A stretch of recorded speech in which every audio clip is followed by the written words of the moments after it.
you guys? How is everybody this week? How are you guys doing? There, sir, but a bit tired, you know? You guys, I mean, it's 7 o'clock my time, it's 6 o'clock your time, this class is in the evening, so yes. Even if last week we were off, so I was hoping that, but you went back into work, so I know you guys have had to deal with a lot. I have a lot in store for you guys. In fact, the lecture is there's so much meat to it, there's so much content. I don't believe that we can get through all of this week, the lecture this week, in one sitting. In fact, like this can take up an entire semester. The lecture for today is entitled Caribbean Thought, Dependency, Revolution, and the Question of Sovereignty. I mean, that could be the title. Caribbean Thought. I mean, the course is Caribbean Thought, Dependency, Revolution, and the Question of Sovereignty. It doesn't break, it doesn't fall. How come? Anybody want to take a crack at that?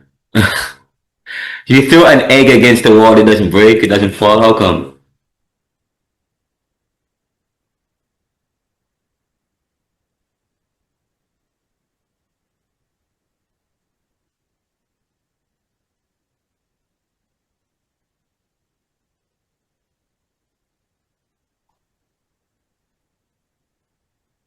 Anybody want to take a crack at that? Sir. Yeah, brain teacher question. Go ahead. If you throw an egg that isn't boiled, it is that who said that, Kevin? Yes, sir. But if it's a boiled egg, don't know. Okay. Not necessarily so. Anybody else? You throw an egg against the wall, it doesn't break, it doesn't fall. How come? The wall would be it. The wall. Marjorie. Yes, sir. Good evening. You heard this question before. How you get it so quick? You heard this question before. Oh my God! You should not have answered this question because you know it. No, sir. We just think about it. So the wall and the it. You're saying the it. Oh wow! Well, yes, the antecedent of it is the wall, not the egg. You are right. It's the wall that doesn't break, and it's the wall that doesn't fall. Wow, that is right on the money. Right on the money. But usually, when I do this previously, it would take people the whole class to get it. People just couldn't get the answer. They're saying the wall is boiled. The wall wasn't the egg wasn't boiled, so on and so forth. It stick to the wall. But no, it is referring to the wall. But you know, I usually ask this question when I'm going to discuss critical thinking, when I'm going to talk about critical thinking, and the idea of if you look at the wrong thing, you get the wrong thing. Okay. But yes, it is the wall that doesn't break. It is the wall that doesn't fall. Okay, that's a good one. I have for today's class. As I was saying to you guys, today's class, we're looking at Caribbean Thought Lecture 3. It's a packed class. We have a lot to get through.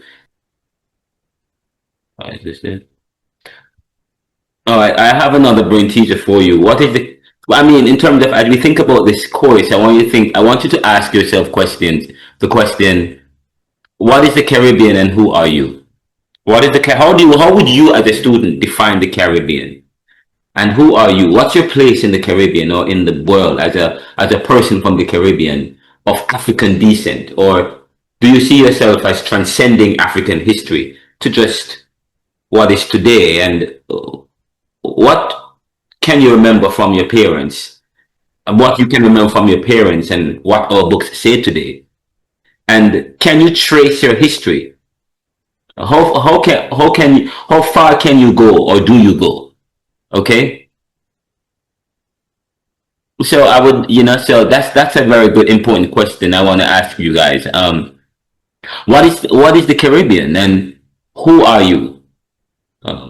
What's your place in the Caribbean? I'm gonna give you guys 10 minutes to discuss the question. What is the Caribbean and who are you? Discuss among yourselves. What is the Caribbean? Who are you? What's your place in the Caribbean or in the world as a person from the Caribbean or African or from the Caribbean of African descent? Or do you see yourself as transcending African history to just what is today, what you are today, and what you can remember from your parents or what the books say about you? Can you trace your history, your family history? How far can you go back? Why or why not? Oh, by the way, next week it's going to be the persons who are going to be taking the class is the Urban Indian Heritage Society, members of the Urban Indian Heritage Society, Dr. Nolan Fontaine. Dr. Nolan Fontaine has a master's, a doctor of education, a doctor of philosophy in education, or a doctor of education from, I think it's the University of Toronto in Canada. He's a member of Phi Beta Sigma fraternity. He is the president, one of the president and co-founder of Urban Indian Heritage Society, and he's going to be, and he's an urban Indian or an ancient Indian or related to that group, and he's going to be in the class. He's going to be helping to facilitate the class, and in addition to Phoenix Moon, who is the founder of the organization, who he's an activist and have worked to lobby the government, to lobby the U.S. The government, and has for regarding the misclassification of urban Indians in America or people in America, and actually they have worked to recognize some Indian tribes in America successfully, and they continue to raise awareness and to advocate for urban Indians throughout the world. They have done study about our heritage, about African heritage, Caribbean. In fact, they have done work on the Caribbean about Caribbean heritage. I actually wrote an article which I should have discussed. It's called. It's in the Jamaica Gleaner as well. It's entitled "Have We Misunderstood Our Heritage?" To be honest, I'm going off tangent right now. Misunderstood. Let me see if I could find the article I did in the Jamaica Gleaner. So I did an article in the Jamaica Gleaner. Let me see if I could find it. It's called "Have We Misunderstood Our Heritage?" It's a part of the new book that I'm writing. Have we misunderstood? But this is the perfect time to introduce it. Have we misunderstood our heritage? Renaldo, McKenzie, Jamaica Gleaner. Here we go.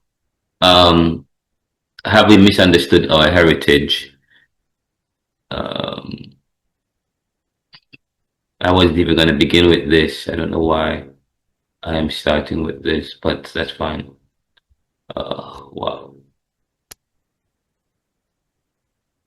Oh, wow. Here in the article, this computer is moving really slow. I'm not sure what's going on with this computer. It's not opening in the file. Here we go. I am writing to explore Jamaica's identity and heritage, specifically in relation to the Taino people who were the original inhabitants of our land.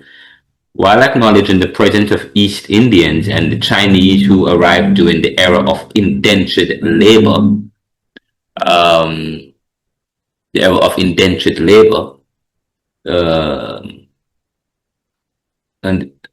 indentured labor after the abolition of slavery in 1865, the majority of the population, comprising individuals with black or brown skin, is believed to have African ancestry following the eradication of the Arawak Indians by the Spanish. This sets Jamaica apart from other Spanish-occupied West Indian islands like Barbados, Trinidad and Tobago, Belize, and Suriname, which retained a small native Indian population despite the Spanish invasion. And this is in the Jamaica Gleaner. If you type in "Have we misunderstood our heritage or our history?" Renaldo McKenzie. Jamaica's history documents the replacement of the native population with African slaves brought here by the Spanish after the English defeated the Spanish in 1655. Okay, the English defeated the Spanish in 1655.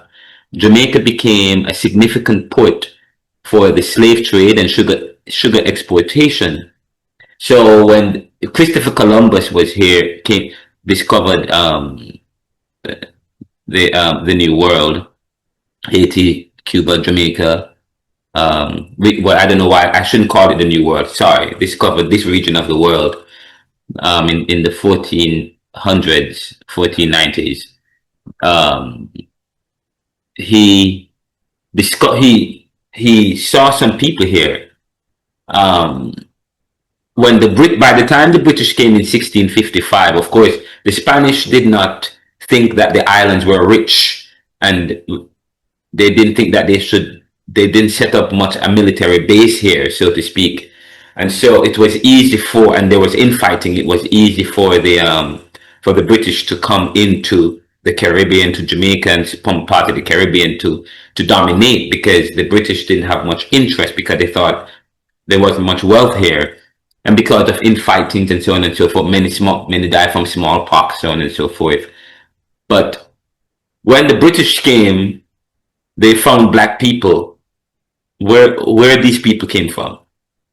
Where these black people, or they found people who they refer to as black or as African people, and said that in Jamaica and some parts of the Caribbean, much of the Africans were wiped out. But of course, now we are rethinking that, because how is that possible? But I referenced that. I said nonetheless, those who so I said in the article, I said that, however, there is limited. Jamaica's history documents the replacement of the native population with African slaves brought here by the Spanish after the English defeated the Spanish in 1655. Jamaica became a significant port for the slave trade and sugar exploitation. So much of the slave that came in, they said, is believed to come from because of the slave trade, and they were brought here.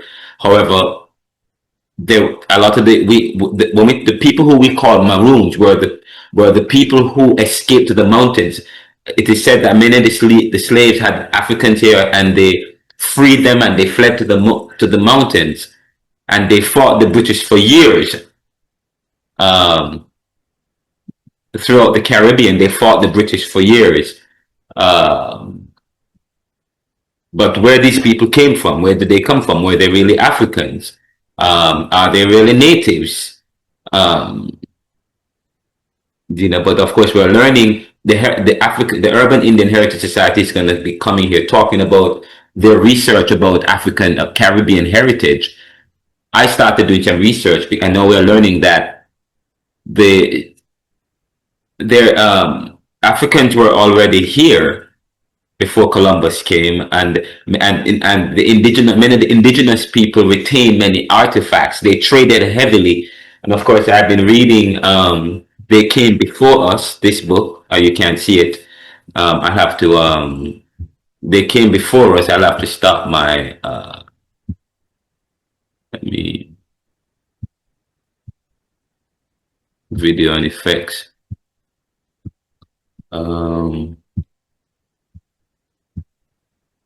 This book, They Came Before Us. And of course, if you go to JTS Moodle, you'll find this book. I mean, the cover page, and the image of the person on this page is the image of an African that lived in Jamaica or in the Caribbean. But they had artifacts, spears, gold from Guinea and Sierra Leone. Where did they get that from? Which is quite interesting. So we are learning that the urban Indians were here. Anyways, I went on to say in the article that it is uncertain whether the small group of people who served the Spanish during their rule were of African or Indian origin, as the extensive trade of Africans to the island did not occur before 1655. Nonetheless, those who were freed by the Spanish sought refuge in the mountains and established marooned communities that persist to this day. Were these the original Indians? Have we misunderstood our history? Of course, they're going to talk about that next week when they come to the class to present. Jamaica's identity extends beyond ethnicity.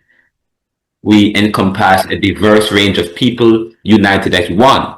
However, it is undeniable that the majority of our population has a predominant African heritage stemming from the era of the slave trade. The Urban Indian Heritage Society is currently challenging this narrative, the UIHS. They're challenging narratives by presenting compelling research and data which suggests that Jamaica and the Caribbean have a rich history connected to the native Indians of the islands, of the original people we're talking about, the ancient Americans. And of course, the Caribbean is part of the Americas, just so you know. The Caribbean is part of the Americas. The America, when you look at the America, you have the American mainland, and of course, then you have the islands, which are offshoots of the mainland. Well, it's part of the mainland. But the UIHS is currently challenging the narrative by presenting compelling research and data which suggests that Jamaica and the other parts of the Caribbean have a rich history that's connected to the native Indians of the island. They argue we're not talking about coolie, quote unquote, because coolie I heard is a derogatory term. We're not talking about, if you know what I mean, I'm not talking about people who are of Indian descent. We're talking about ancient Indians or ancient Americans or from the Arawakan people, the Taino, the Siboney. They argue that genealogically, research reveals an urban American Indian root in Jamaica, providing an alternative perspective to our historical understanding, which is quite powerful. And then if there have been a lot of discussions about that article that I published in the Jamaica Gleaner. You guys probably have one person present in the class.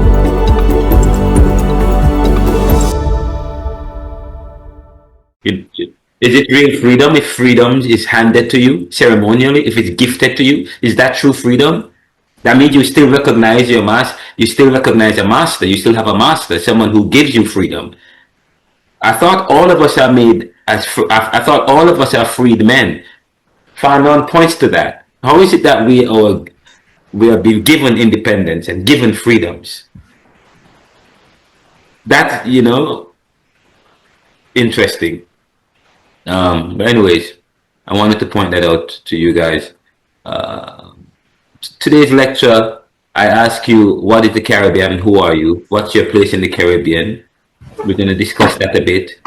Another question is, what separates Haiti and Cuba from Trinidad, Jamaica, Guyana, St. Lucia, and Barbados? The conversation I had with you, I talked about the fact that there is a wedge between Haiti and DR, and Haiti seem to have 2 or 3 independence. I wonder why. But there's something in their history, in their past, that continue to ferment the struggle, the turmoil in they're on the same mass of land, but there is something going on, and it stems from a lie that has fermented, that has become entrenched in people's psyche. In fact, some people in DR would not readily say that they're of African descent or embrace this African history. In fact, at one time, Juan Pablo declared we are not Africans. And some people became dissociate themselves from Haiti and Africa because at one time they were killing off the people who were of African descent. It's something to know about their history. But then again, I said to you, So that you're talking about the Parsley massacre? I mean, yeah, and much more. It happens over Haiti's history. Um, and probably you might want to talk about that a little bit, what you know about it. But um, that's also in the timeline that we're going to be discussing today. I mean, I don't think we're going to have time to discuss that today, but the next time I meet you guys, which is week up, not next week, but week after next, we'll delve into it some more. Um, I asked the question: are we really free if another person is giving you freedom? Are you truly free? Then that person is your master. Um, but the question is, what separates Haiti and Cuba from Trinidad, Tobago, Guyana, Saint Lucia, and Barbados? That's a very important question that you guys could think about. What it is that separate Cuba from Trinidad, Jamaica, Guyana, Lucia, and Barbados in terms of their geopolitical and their place in the world today as nations. Jamaica, Guyana, St. Lucia, Barbados, Trinidad and Tobago, they're all integrated into the Western world. They have normal relations with other countries and so on. But there's an embargo on Cuba. Yes. There was an embargo on Venezuela, not anymore. Haiti suffers, they have internal strife, but they also have a gang of 4 or 5 that controls them, and there have been turmoil and contention with that country since they got independence in 1804. I mean, since the revolution in 18, they didn't get there, they took their independence, sorry, since 1804. So there's something to think about as we think about what is the Caribbean and who are you and how we got our freedom and as a people. But of course, countries that take their freedoms as against those that ceremonially negotiated their freedoms or their independence. Those that ceremonially negotiated, which continue an elitist tradition, and the elitist tradition helps to protect the infrastructure that's already in place to maintain the colonial master's presence, and they rule over certain institutions. That's part of Haiti's problem. That's part of but that's also part of what has continued colonization in our world today, as well. But in terms of the introduction for today's lecture, I start by saying life is about people and how people relate. I have written, and you might have seen me saying this earlier, and it's part of the book that it's about to come out. I have written an realization, which has become a motif. Motif is an ongoing idea, has become a motif of sorts for me. Perhaps motif is not the perfect word, but it returns again and again. Nevertheless, I have written and come to the realization that life is about people and how people relate to one another. This is a very important thing. Life is about people and how people relate. Yet, life is what you make it or allow others to make of it for you. That's a very important point. I'm here talking about the dynamic of life. The dynamics of life. Okay, so there's a dynamic, and we are part of a dynamic. I have come to discover that reality. Kierkegaard is a famous philosopher, German philosopher, once said, "Once you label me, you negate me." This is a profound point.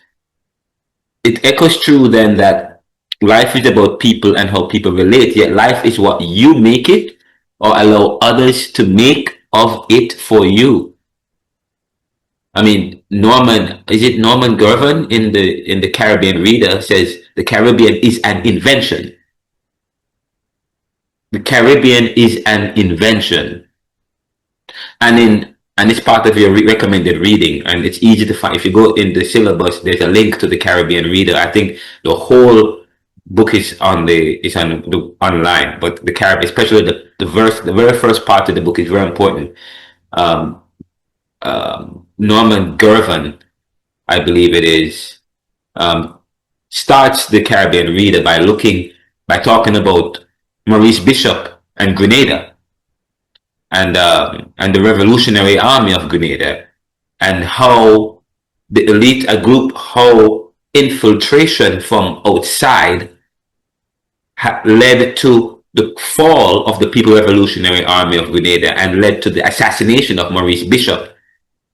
The very same people he was trying to defend, a Grenadan, was assassinated.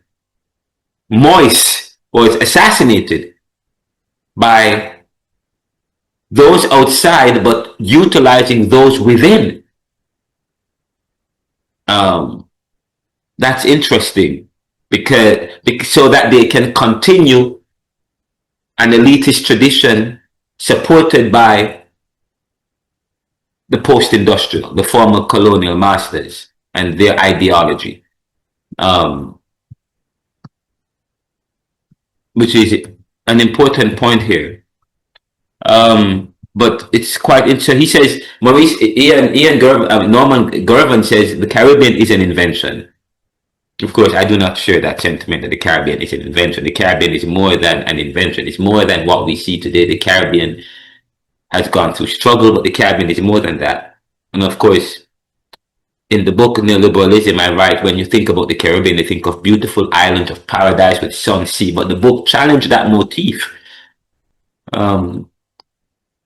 But anyways, I said to you that we're talking about the dynamics of life. When I say life is about people, life and how people relate, yet life is what you make it or allow others to make of it for you. The life that and of course Norman Gervin in the Caribbean Reader says the Caribbean is an invention. Maybe he's talking about that. We're talking about the dynamics of it. We're caught in a dynamic. Bob Marley says, we're not Marxists or capitalists, we I and I. Okay. We're not Marxists and we're not capitalists, we I and I.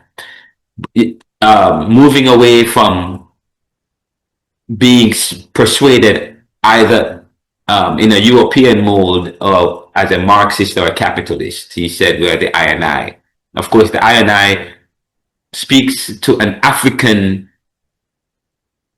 personality, an African spirituality that moves away from the thinking in terms of politically, but communally.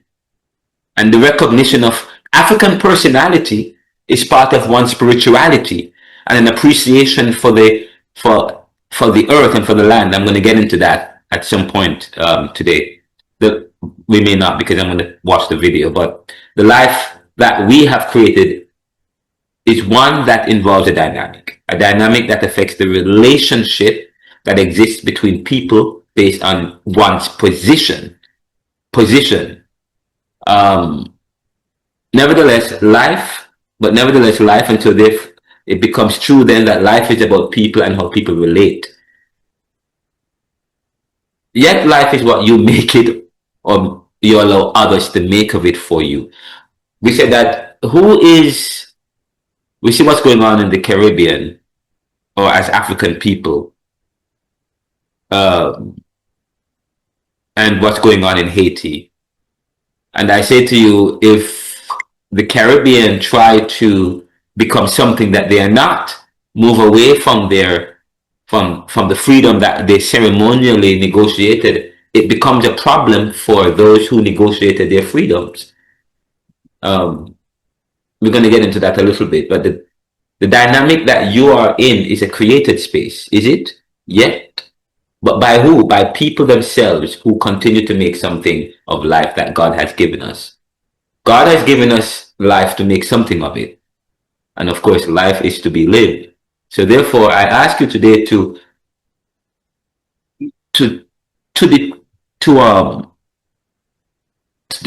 talk about how your place in the Caribbean. How is life to be? If life is to be lived, how is it to be lived? You can either live it or live in it, or live the life others want you to live. And I said life is about people and how people relate, yet life is what you make it or you allow others to make of it for you. So, I mean, that's an important point to begin. What about you? And so we want to transition in today's lecture in terms of what is Caribbean thought, and I ask you to talk about yourself because it's an important starting point today. Because we said that Caribbean thought explores the currents that have come to shape the Caribbean, but Caribbean thought does not merely explore these currents descriptively because it involves a philosophical inquiry. Caribbean thought is a philosophical inquiry into the currents that have come to shape the Caribbean itself, especially what we have discovered about the Caribbean from its inception. And one more point before I have you guys share. I was reading today Kant on history, Immanuel Kant, and Immanuel Kant said something very important, and it's in the notes that I sent each of you. He said that history is a result of the varieties of human natures and circumstances. History is a result of the varieties of human, or the vagaries of human natures and circumstance. Whatever the circumstance or whatever the nature, that helped to give rise to history and how it is interpreted. It's quite interesting. So that's quite important for us to understand when we start thinking about our life and who we are in life. But anyways, Sorry. yes. Sir, may I interrupt you, please? Can you just read Immanuel Kant's writing again? Yeah, I'm going to say it again. Immanuel Kant said that, and he was also, and then he went on to talk about the categorical imperative. I'm not going to talk about that right now. But Immanuel Kant says history is a result of the varieties of human natures and circumstances. Okay, history is a result of the varieties of human natures and circumstances. He doesn't believe that history is there out of nowhere. He believes that history and the ideas, and by the way, he says the varieties of human nature. There is no natural law or natural order that have created the space that we live in. Okay? Of course, Mutabaruka says that God is a creation. Some people think that's hearsay when he says that, but is it true though? It's our ideas about God. He says that, of course, some people believe that, of course, we create the interpretation of that. And later on in this course, we're going to talk about should theology transcend culture? Should theology transcend culture, or is it the other way around? Or we're going to have the final class. I usually talk about that, and of course, we're going to talk about is order evil? Yes, go ahead. May I interrupt you again, please, sir? Yeah. All right. So you touch on Mutarabuka. That's so new. Right. And he said God is a creation. Yes. Oh yes, the idea of God and how we see God. Not that there is not a God, but how we see him, how we view him. It is in an invention by human beings to help to continue their domination. But of course, that's why many people would go to Rastafarianism, because they talk about the I and I and a kind of spirituality that's far removed from a God a God that is created to continue a kind of narrative. So of course. So he talks about that. Mutabaruka talks about God being a created space. I said, philosophically, many people believe that there is no natural order to things, but it is human beings that give rise to reality. Really? It is human beings that give meaning to the reality of life today and the space that we live in. Of course, we said that Norman Gervin said that the Caribbean is an invention. Yes, go ahead, Andre. Yes, sir. I was saying that wouldn't, based on what you say, Muta Baruka was saying, wouldn't that then be a contradiction to his, well, if he was putting it down per se, wouldn't that be a contradiction to the foundation of Rastafarianism? Because if they're worshipping Selassie and Selassie was deeply entrenched in the Ethiopian Orthodox Church, who was worshipping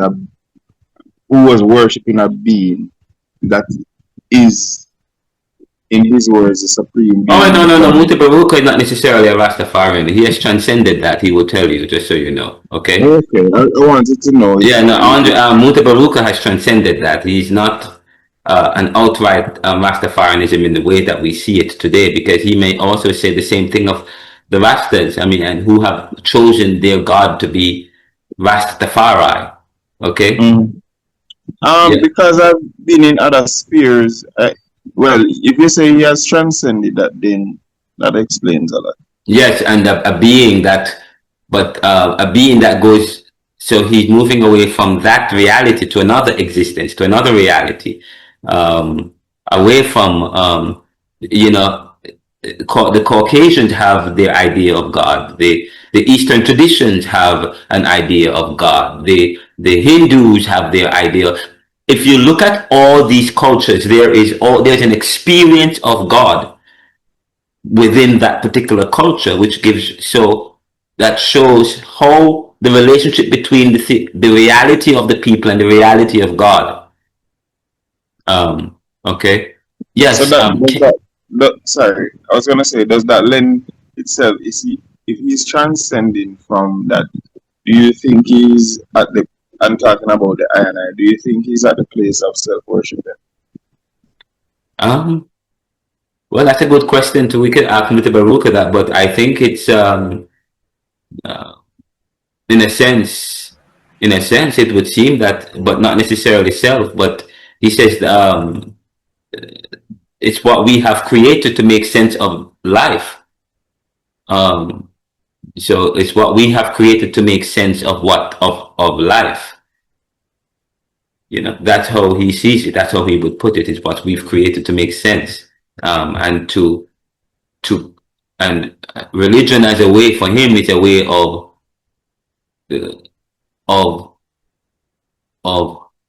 leading people in a particular of control. Religion helps to create control as well. Kenyatta, you had your hand up.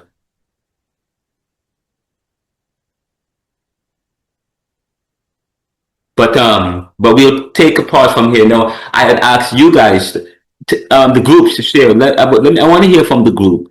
When I ask you to define the Caribbean, what is the Caribbean and what's your space in the Caribbean? Let's. I would love to hear what you guys came up with in your groups, talking about what is the Caribbean? What's your place in the Caribbean? How did you define that? Sir, so it's Lisa speaking. Yes. So in my group, right, we are of different roots and background. So like we would have put it in Jamaican layman term, we mix up. Yes. Okay. So what group is that? 5. Okay. So you have some from Indian descent, some Scottish, some European, some British. Somebody please chime in also, because remember it's a group effort. Please don't remember the African background.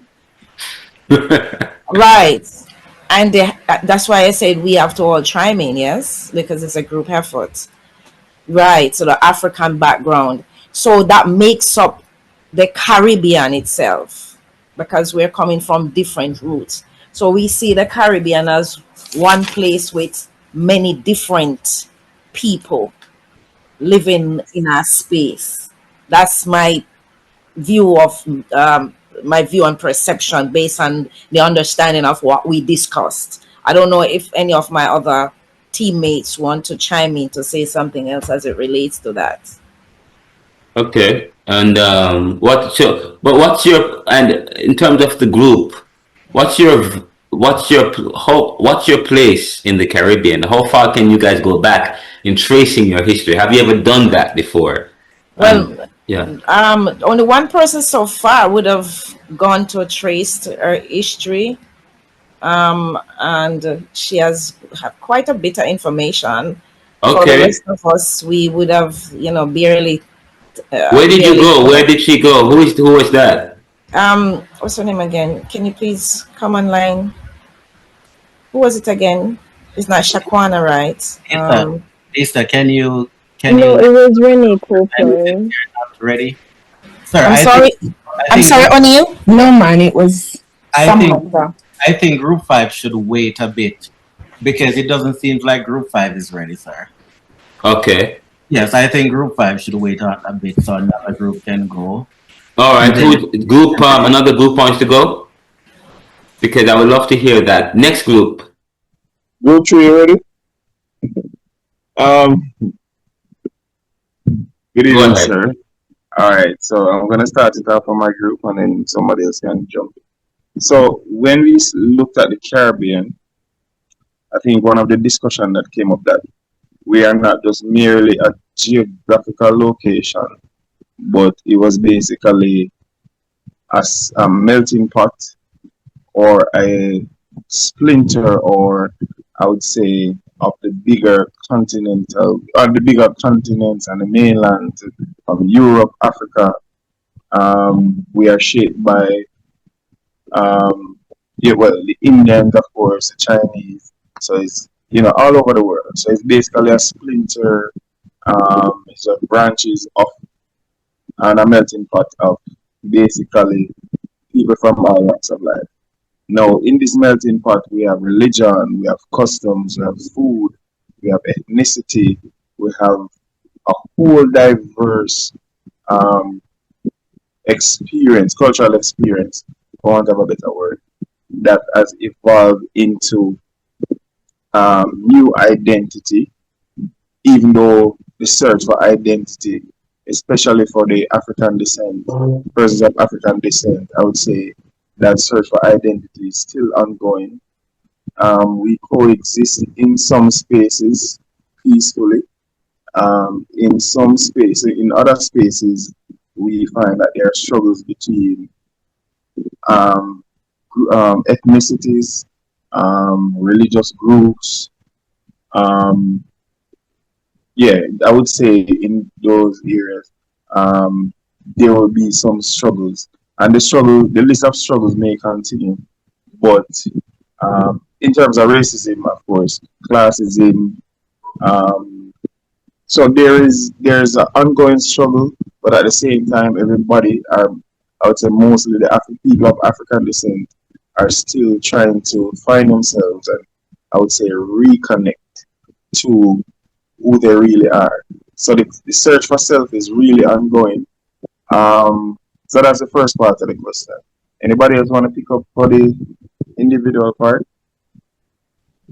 So we really needed a little bit more time, but for that part, what we had thus far is that we as a people, we're a people who are trying to overcome the ingrained mental and systemic blockades.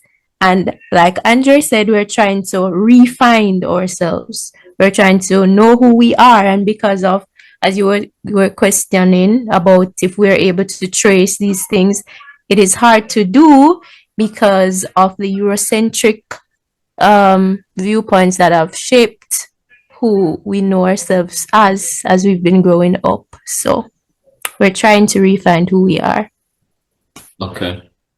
And in addition to what she's saying, I could say that in all of this, we're a talented, vibrant set of people who we are resilient, we survive in any space that we are placed, any part of the world, individually, we will shine. Like, we will shine. If you're a Jamaican, it's almost hard not to know that you are in that space, whether it's for something good or something bad, but it's like a beacon that persons will look forward to If there's a revolution that is supposed to take place somewhere, they are going to look to the Jamaicans, some way, some shape, some form.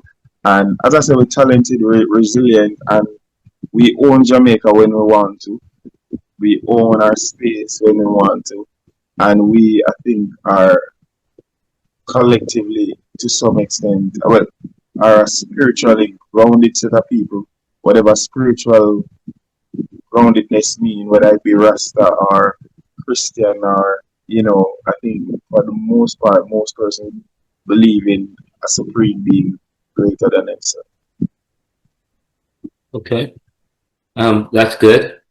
That's good. Group 6 next, sir. That's good. Thank you. Who's the next group? And just so you know, by the way, in terms of African traditions, Africans were spiritual people, and they believe in the idea of Ma'at. Ma'at is the goddess of truth, justice, and cosmic order. Okay, which represents balance and harmony. That was balance and harmony was very important to the African. I'm going to talk about that when we're finished a little bit, just talking about the totality of life. The God man up, God woman up. Man and woman were embraced as a kind of spiritual being, but they were one with the totality of life, with earth and so on and so forth. Mainly peaceful people who believe other people were peaceful. Okay? But the imposition of colonization imposed another idea of God, which does not look like us. And so therefore you have people like Muta Baruka who tries to create a philosophy that moves away from recognizing God, the God that is imposed by others, as a way, because he believes that he's against indoctrination. And how do you break from indoctrination? Rastafarianism, in a sense, is an experience that rival the indoctrination, is a kind of liberation by the African people to create something different, to create something that comes from them. Because I said, if religion is a creation out of experience that speaks to your experience. That's okay. Remember that. All right. Who is next? Group 6, sir. All right, group 6, go ahead. All right, so What?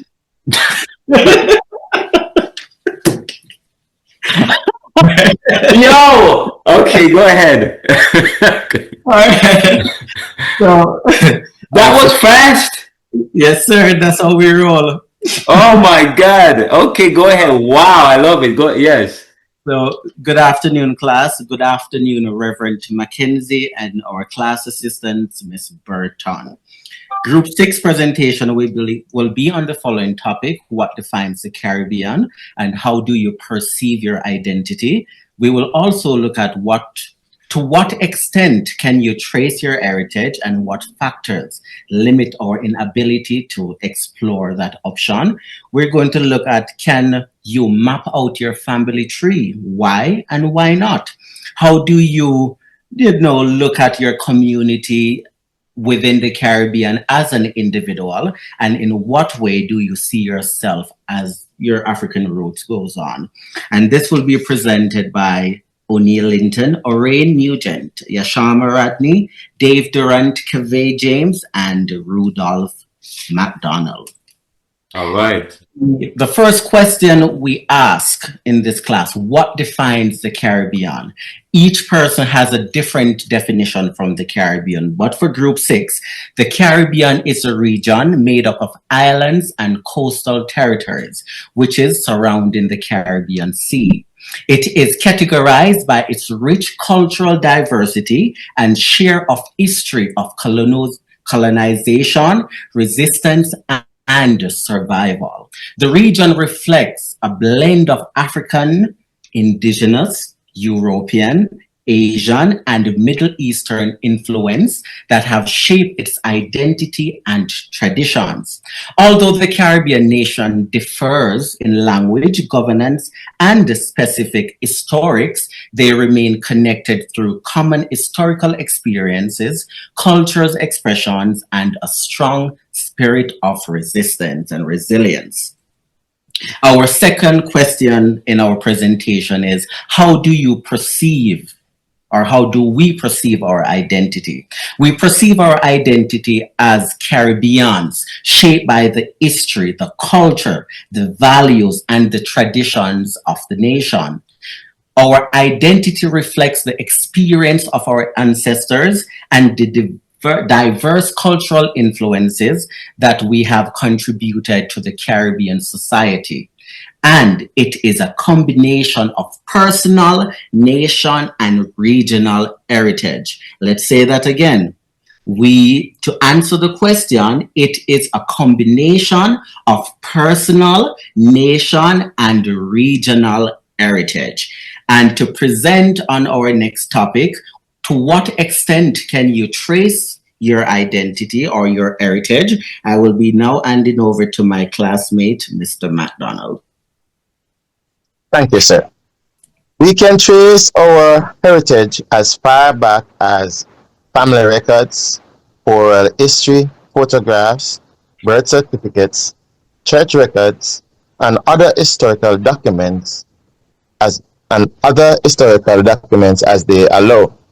For some branches of our family, we may be able to trace several generations, while for others, the information may be limited.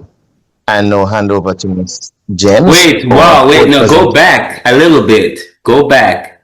You said we can trace our heritage as far back as family records, oral histories, alive oral histories, photographs, nice, birth certificates, church records, and other historical documents. How reliable are church records if some of the way we practice church is part of an institution that is also part of our colonial history, and that also helps to maintain a kind of knowledge base. Michel Foucault is a postmodernist. Michel Foucault is the timeline of the Caribbean, and the paperwork that I sent will actually, I don't know if I had included that. I need to add that. Okay, in terms of these Michel Foucault, post-structuralist, postmodernist. He looks at the relationship between knowledge and institutions and believes that institutions are created to continue knowledge and certain knowledge base, and so that the status quo can continue to maintain their advantages. The church as an institution within, which is part of colonialism, is an institution.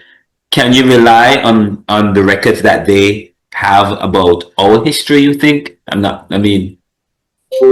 mean, that's a good question you can ask, though. I'm not saying that, but how reliable is that in terms of telling you who you are as an individual? But of course, the church was part of the abolitionist movement too. So of course, you can push back by saying the church has also been on the side of African people advocating. You could push back like that. But yes, O'Neill. Yes, sir. So to answer your question, I'm going to give you this perfect example. A couple of years ago, I was watching there's a documentary in the United States about finding your heritage. Yeah. And it has celebrities from all over the world come on this specific show to trace who their family heritage is. And for example, I'm going to give you Reba McEntire. She's a country singer. And Reba wanted to trace her history from England. She's an American singer. All of her family she knows of it was in America. However, based on the notes and the church records that were available and the court records and the library records, it shows that her family was from England. And when she went to England and went back to that specific church that her family was a part of 300 years ago, there was some records. The church still has those records to show her, to say her great-great-great-great-great-great-great-grandfather was in the British military. Her great-great-grandfather had 5 children, and these are their names. So even though it is a gatekeep for different religion or different colonization, or very good adjective. Yeah, go ahead. There is a specific record that you can look at to trace your own family tree, and you don't necessarily have to look at what they did in that part of the world at that time. It shows that there's something there. And if she didn't have that church record, she wouldn't understand how her family migrated from England to the United States and what process it took and why he left England for a better life in America. And that was 300 years ago. So I do. Is she African American or is she Caucasian? What is she? So one is white and one is black. So Okay. it's mixed. Gabriel is white, but her family is she came from a mixed race. Okay. And it's also the African American Episcopal Church, some of the Baptist churches have also kept records in terms of from the time when they were advocating to free slaves. And so yes, so there are records of, but I wanted to just ask that question so that if you have an open mind if you ever, okay? All right. But I like the fact that you have presented several sources. You said family record, which I think family is one of the most powerful records, oral histories, photographs, birth certificates. I like that. Church records and other historical documents. Very good. Some people go to ancestry.com, which I don't really like. Some people go to, some people go to Urban Indian Heritage Society. Very good. All right. Next one is what factors limit or enable this exploration? Very good. Right, sir. Good evening. So the factors. Cave, am I right? Yes, Cave. Thank you. I got it, yo. Pronunciation. Thank you. Thank you. Yes, chef's kiss for that, sir. So what factors limit or enable this exploration? All right. So there are several factors that enable the exploration of heritage, including family stories, genealogy records, DNA testing, census records, and historical archives. Factors that limit this exploration include slavery, migration, lost records, natural disasters, incomplete documentation that most of our parents are victim to, and the separation of families during the colonial period. These challenges can make it difficult to identify specific ancestors or places of origin. I'll now hand over to Mr. Nugent. Incomplete document. Go back. Hold up. Go back. I like what you said that incomplete documentation and the separation of families during the colonial period. And if you study the transatlantic period, slavery, and look at plantation society, the African wasn't supposed to have family. The African wasn't supposed to have parents or the slave. They weren't supposed. In fact, when you think about colonization is the stripping away, according to Frantz Fanon, of a people. Humanity is the dehumanization of people. So therefore, the African or the slave was seen as property. So everything was done to separate.